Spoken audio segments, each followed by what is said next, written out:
আরে দাদি এত আস্তে সাউন্ডে কি মজা লাগে বলো, একটু জোরে ছাড়তে বলো না। হ্যাঁ হ্যাঁ এক্ষুনি বাজাচ্ছি। এই সাউন্ড বাড়া। আরে বেশি সাউন্ড দেওয়া যাবে না, তাহলে মিউজিক বক্স ফেটে যাবে।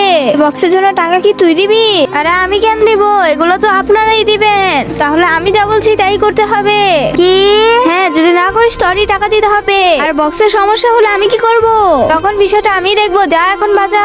আচ্ছা ঠিক আছে আমি সাউন্ড বাড়াচ্ছি, কিন্তু সব আপনাকেই দেখতে হবে। আচ্ছা ঠিক আছে। ইয়ে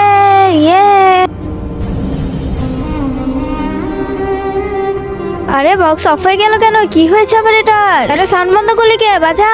আরে বক্স কি ফেটে গেল নাকি দেখতে হবে। আরে বক্স তো ফেটে গেছে। আরে আপনি এটা কি করলেন দাদি? এখন তো সাউন্ড পড়েই শেষ। আরে মিউজিক বক্সের কি হয়েছে বল? সাহেব দেখেন ওরা ফুল ভলিউমে গান ছাড়ছে, এখন এই অবস্থা। কি? আরে আমরা কিছু করিনি, উনিই তো বাড়িয়েছে। আমরা কি পারি নাকি এসব? আরে উনিই তো বলছে। চুপ, তুমি জানো না তুমি এসব করেছে কেন? এই বক্সের বিলগুলো এখন তুই দিবি।